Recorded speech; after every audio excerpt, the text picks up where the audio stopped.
O texto diz assim, em Gênesis 39:1.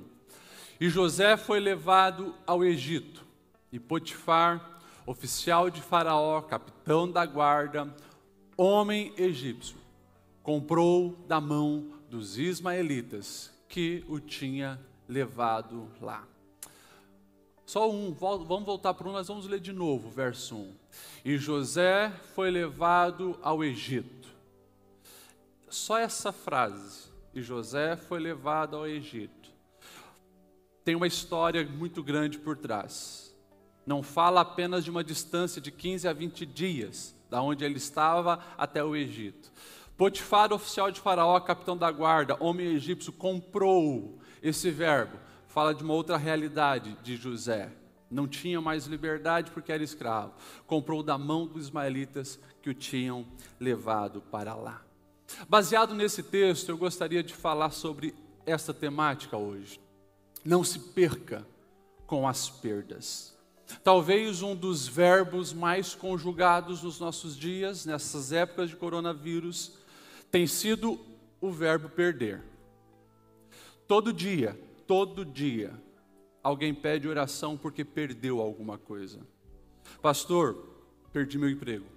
Pastor, perdi metade do meu salário. Pastor, perdemos os benefícios na empresa. Perdi isso, perdi aquilo. As perdas estão acontecendo e, seja para o rico ou para o pobre, bilionários que vivem em Nova York estão apavorados com as perdas que estão sofrendo. Os grandes investidores da Bolsa de Valores estão apavorados pelas perdas que estão tendo. E claro, vai vindo. E chega também no pobre, chega no analfabeto, afeta todos.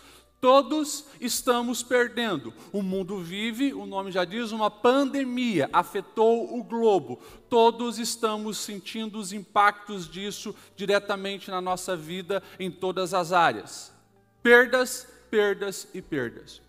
Mas o grande problema não são as perdas exteriores que estão acontecendo.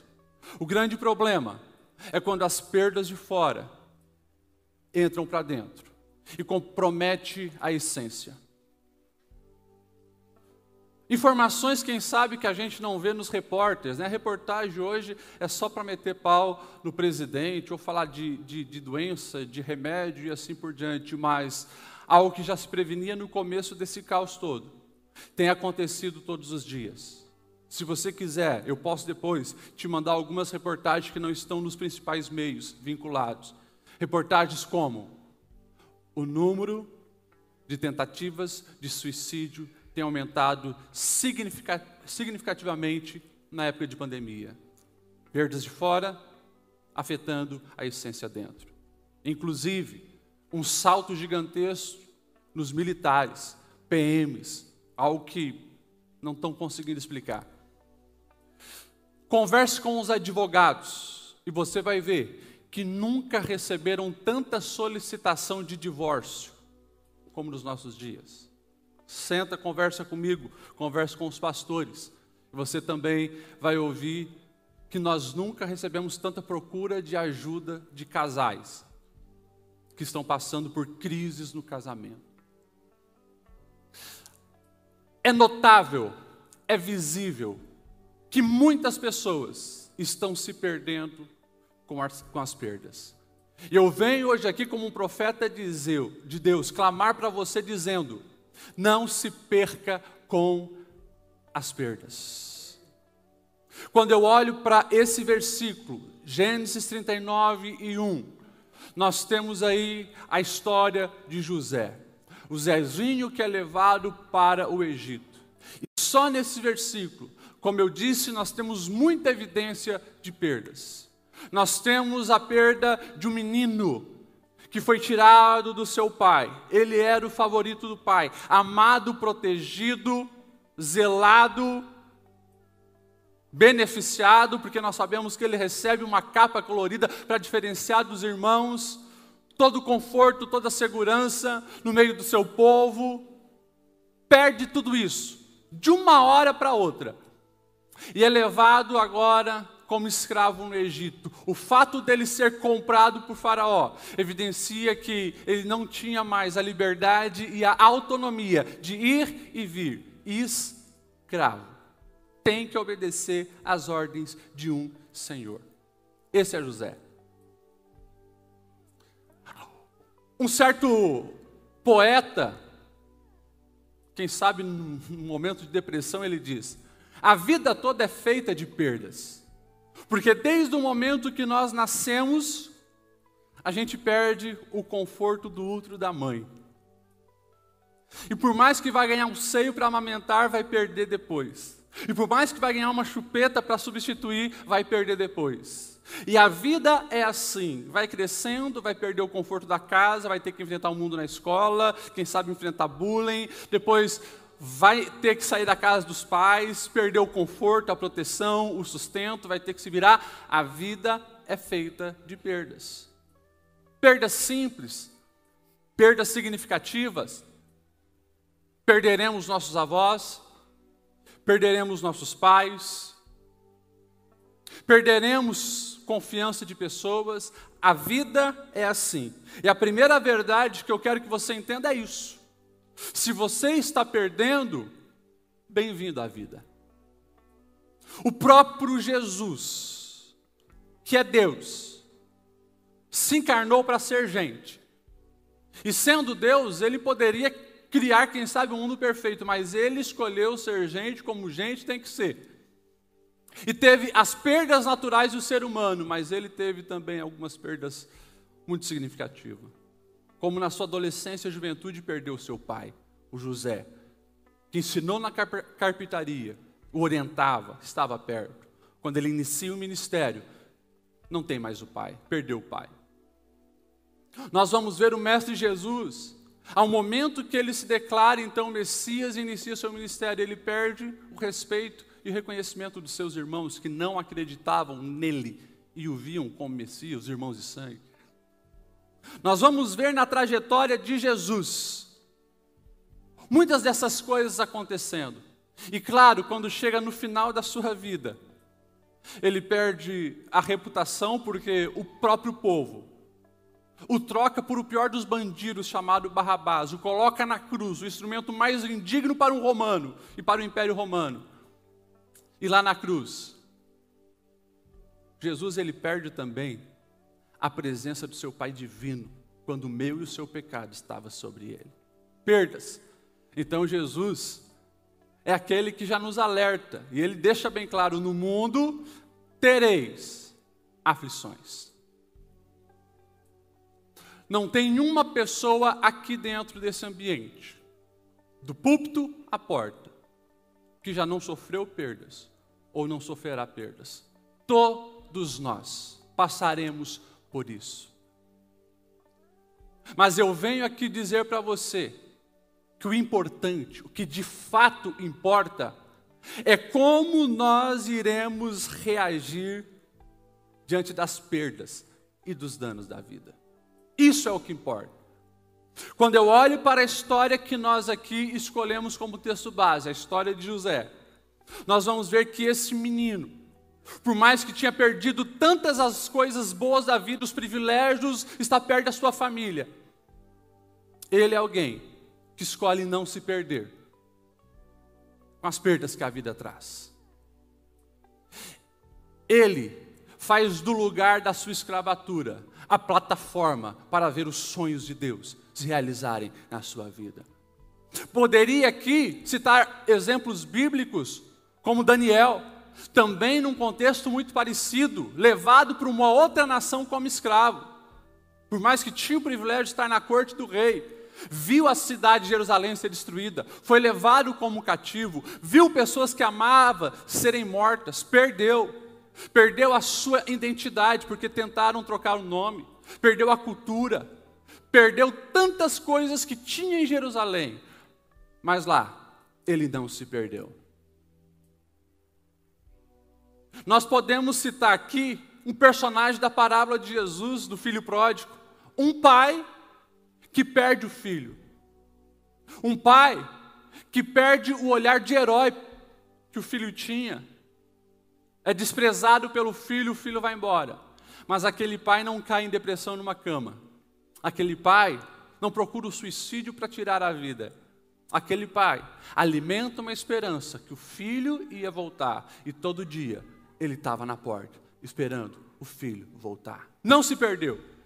Mas é claro, a Bíblia não fala só de heróis. A Bíblia conta sobre todos os detalhes dos personagens, inclusive as falhas, os erros. E nós podemos também pegar pessoas que se perderam no decorrer das suas perdas. A gente poderia aqui citar Saul.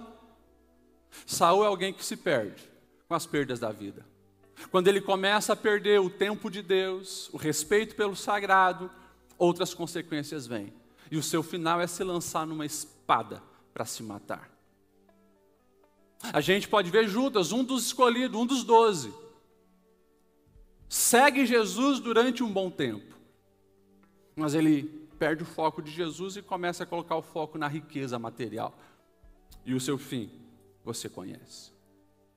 Nós temos outros exemplos da Bíblia, de pessoas que se perderam com as perdas, mas tiveram tempo para voltar atrás e permitirem que Deus agisse na sua vida. Um dos clássicos é a história de Noemi. Noemi, ela sai de Belém de Judá, terra do pão, e vai para Moabe com a sua família, com seu esposo, com seus 2 filhos, Malom e Quilom. E as perdas começam a chegar na vida de Noemi. Perde o seu marido, depois perde os 2 filhos. E ela se perde com as perdas.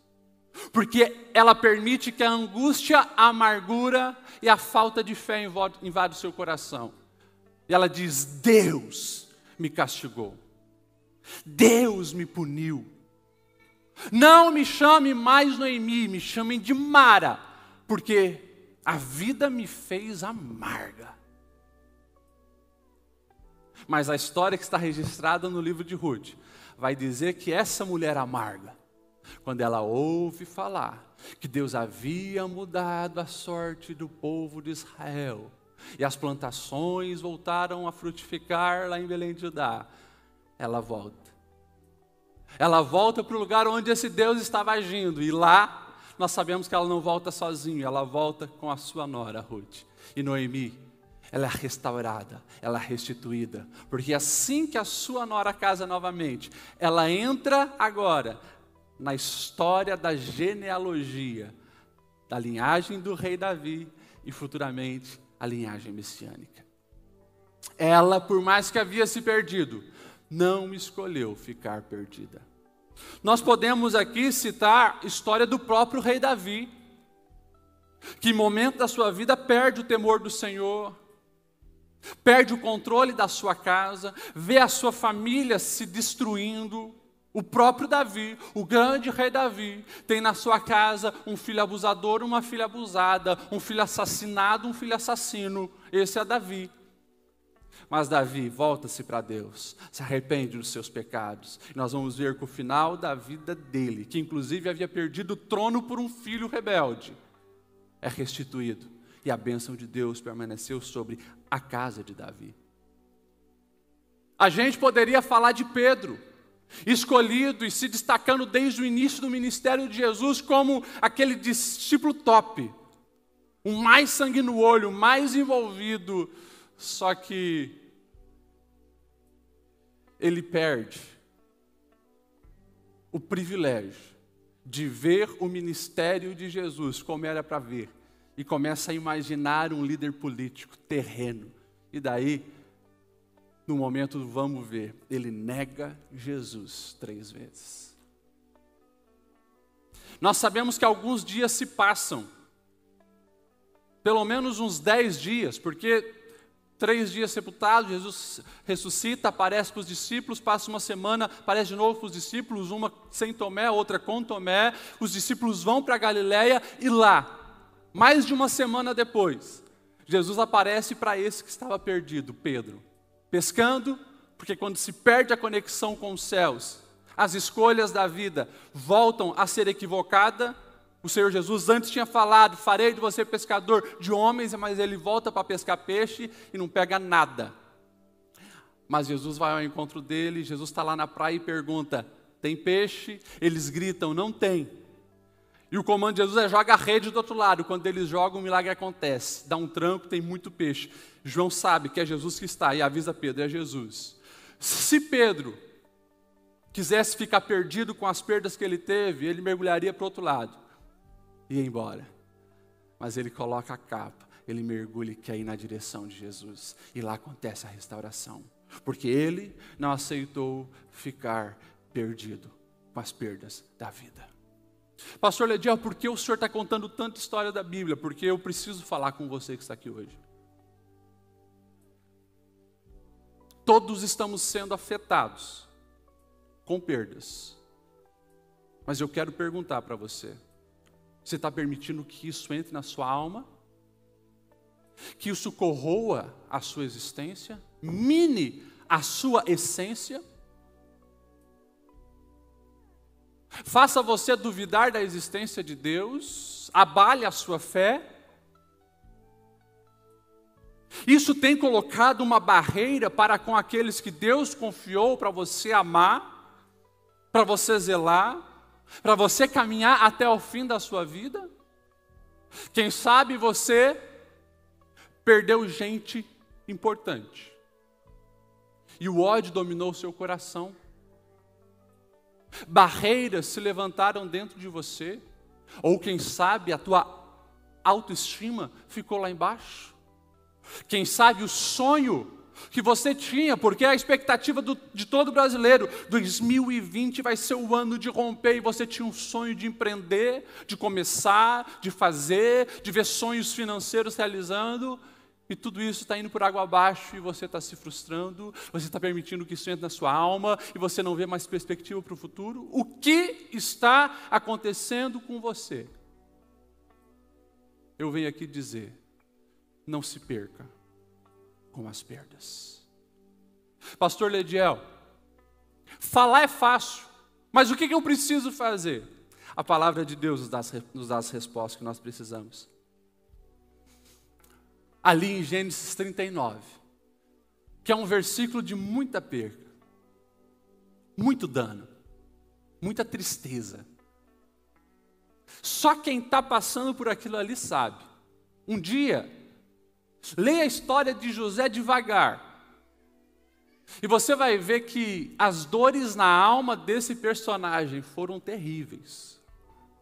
Mas o verso 2 revela o segredo, como que ele não se perdeu com as perdas. E o verso 2, pode passar. O verso 2 nos diz, e o Senhor estava com José. Esse é o segredo de não nos perdermos quando a vida nos assola, quando o dano chega e a tribulação acontece na nossa caminhada, é não perder o Senhor. Por isso a resposta para essa pergunta que eu preciso fazer para não me perder, com tantas coisas ruins acontecendo, é isso. Você precisa segurar na mão de Deus, porque esse é o único lugar onde não seremos abalados. Em Deus. Ele é a rocha sólida. Ele é o alicerce firme, aonde nós podemos edificar a nossa vida. É Ele e somente Ele. Você acha que uma semana e meia de caminhada desse menino, sendo conduzido pelos israelitas, foi fácil? A traição dos irmãos, a enganação, tudo aquilo acontecendo, alma dilacerada. Agora, ele chega na casa de Potifar e o posicionamento dele não é de vitimismo, não é de alguém rebelado com a vida, porque o texto deixa bem claro, tudo que ele fazia, fazia com excelência e a bênção de Deus estava com ele. O agir de José não foi um agir de alguém rebelado com a vida. Foi alguém que entendia que era servo do Deus vivo. Ontem eu pregava aqui para os adolescentes e eu falava justamente da menina que foi levada como escrava por Naamã. Todos olhavam para ela como escrava, mas ela se enxergava como serva. E faz a diferença, mesmo no povo sírio. Abençoa a vida daqueles que a cercavam. José, ele não se perdeu, porque ele estava alicerçado e firmado no Senhor. Geralmente, as dores da vida, elas têm a capacidade de nos levar mais perto de Deus. Porque quando a vida dói, a gente cai de joelho diante do Senhor. Mas talvez você tenha sido literalmente enganado e distraído pelas coisas satânicas que têm cegado a sua visão. E nesse tempo de perdas, até mesmo o teu tempo com Deus foi comprometido. A alegria de ter a salvação ruiu. Mas hoje o Senhor vem aqui para te lembrar, porque tudo isso que eu estou falando você já sabe. O Senhor te lembra que Ele está contigo quando sim as coisas são dificultosas. Ele não abre mão de nós. Agora você também não pode abrir mão dele. Esse é o segredo de não se perder. E mais, quando a gente mantém essa conexão com os céus, a gente também vai entender coisas que o momento e a lógica humana não podem explicar. A gente consegue enxergar um agir do Senhor nos momentos mais difíceis da nossa vida. José é aquele menino que recebe sonho de governo. José é aquele menino que numa noite ele sonha que os feixes dos irmãos se prostravam diante dele. José é aquele que numa outra noite sonha que as estrelas, o sol e a lua se prostram diante dele. Só que José não tem habilidade nenhuma de governo, não tem experiência nenhuma de governo, não tem noção alguma de gestão. Aonde que ele vai aprender isso? No seu momento de dor, no seu momento de escravidão. É na casa de Potifar. A gente começa a perceber que, por mais que os irmãos eram ciumentos e malévolos, em momento algum, José saiu da mão do seu Deus. Deus o conduzia para onde ele deveria estar. A dor de José era uma dor fake, falsa? Não. A dor de José era uma dor real. Porque José, como eu e como você, nós não somos Deus, nós somos gente. E a nossa visão está aqui. Nós somos seres temporais. Nós vivemos o aqui, o agora, o momento. Agora Deus não. Deus é atemporal. Ele sabe de toda a nossa história. Ele sabe o que vai ser no final. Então você precisa entender uma grande verdade para a sua vida. E isso é terapêutico, é sarador, é suplemento para a sua alma. Deus já está no amanhã. E essa dor que nós passamos hoje, ela precisa também ser visto com o olhar pedagógico. É Deus nos preparando para enfrentar as dificuldades da vida. Pastor Lediel, deixa eu entender, você está me dizendo que Deus sabe o que eu estou passando e que Ele vai usar isso para me ensinar? É isso mesmo que eu estou dizendo. Eu estava certo que era o diabo que estava fazendo isso por mim, e muitas ocasiões pode ser, mas entenda o que eu vou te dizer. Muitas vezes Deus está permitindo isso por amor, para te ensinar, para te lapidar. Deuteronômio 32 vai falar de uma comparação, Deus comparando o povo dele com a águia e com os seus filhotinhos. E se você entender a metáfora, você vai ver que a águia, ela prepara aquele ninho muito confortável para os seus filhotes. Mas à medida que eles vão crescendo, ela vai tirando toda a plumagem, todo o conforto do ninho, para que os gravetos, os espinhos comecem sim a incomodar os filhotes, para que eles saiam dali. e voem, e se descubram, e entendam que tem um potencial muito maior de ficar preso naquele lugar. Deus, Ele nos mostra essa realidade, que Ele tem o controle da nossa vida em suas mãos, e por isso nós precisamos sair daqui hoje entendendo essas duas grandes verdades. Entender que nós precisamos no momento da dor, no momento do caos, estar apegado em Deus, e também acreditar, confiar que Ele tem o controle da nossa vida nas mãos dEle. E nos momentos de perda, também são momentos de oportunidades. É claro que você precisa guardar e vigiar o teu coração. Você precisa se revestir com as armaduras espirituais, porque o nosso adversário ele é sutil. No momento quando ele percebe que a sua alma dói e que os questionamentos passam pela sua mente, ele intensifica os ataques. Esse aqui é o principal campo de batalha, onde você será atacado. E se você não estiver alicerçado na palavra, se purificando sempre com aquilo que Deus tem para a sua vida, você é enganado e você se perde com as perdas da vida.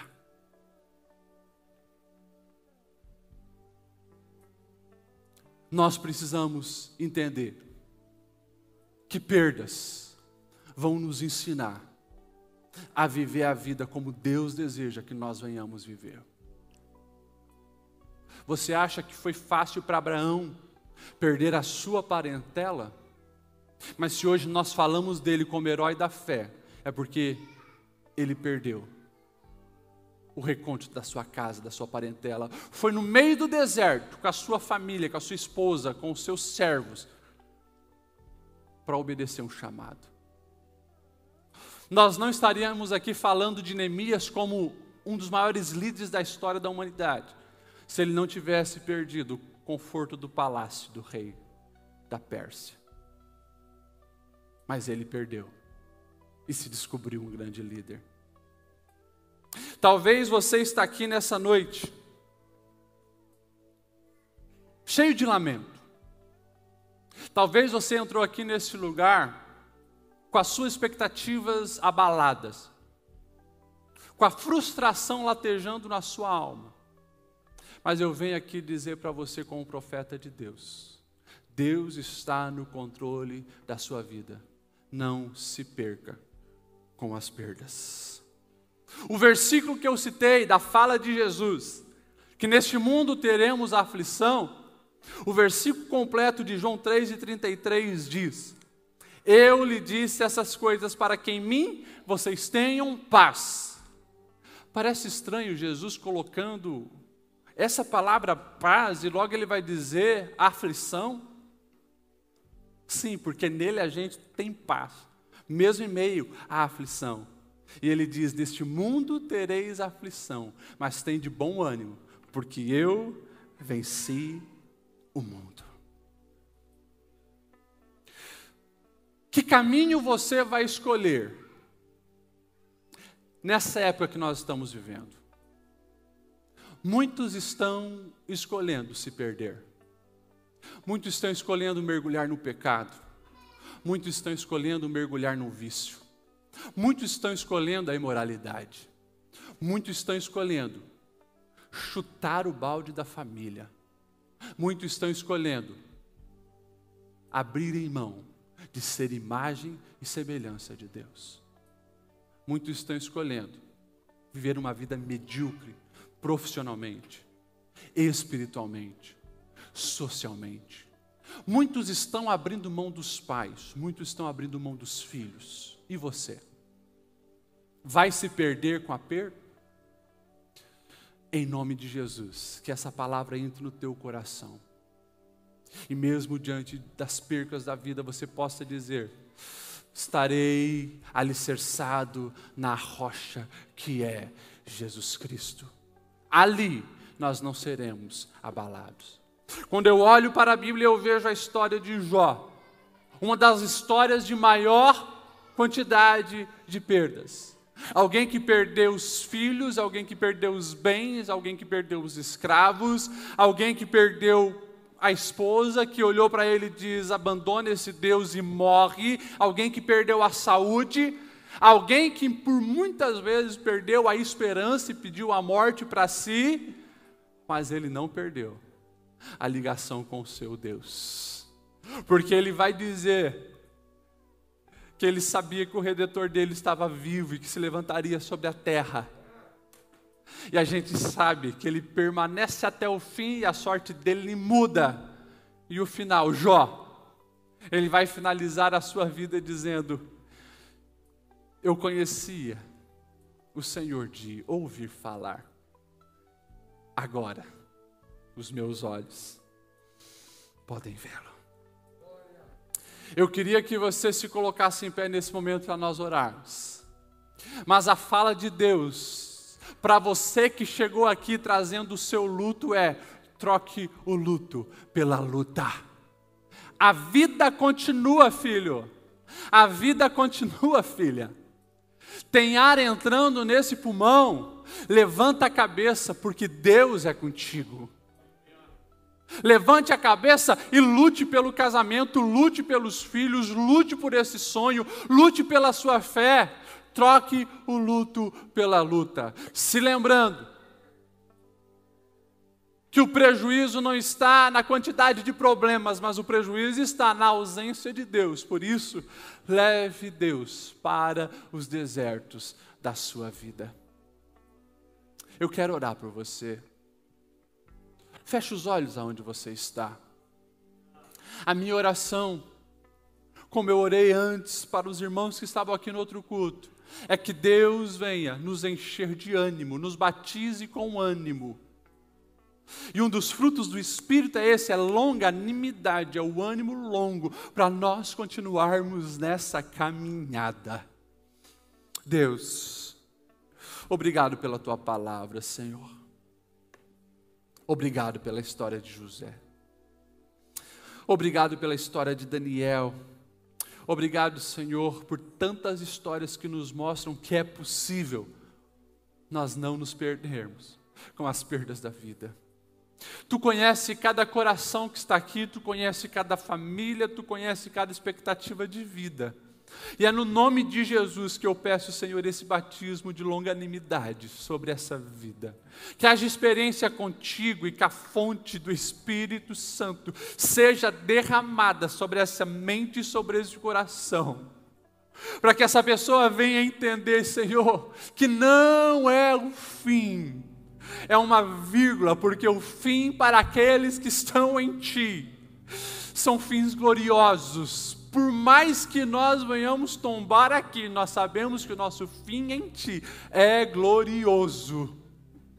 Deus, eu peço, Senhor, que em nome de Jesus, todo espírito contrário com as suas setas malignas, que todo espírito de confusão seja afastado dessa mente em nome de Jesus. Que haja ânimo para viver, ânimo para investir nesse casamento, ânimo para cuidar dos filhos e para os filhos cuidarem dos pais, ânimo para empreender, ânimo para lutar, ânimo para recomeçar, ânimo, Senhor, para entender que até mesmo as dores da vida estão aí para nos ensinar que nós precisamos construir a nossa história em Ti, a nossa caminhada em Ti. Oh Espírito Santo de Deus, eu peço que todo bloqueio de mente colocado pelas forças do mal caiam por terra, que haja esse destravamento na mente e no coração.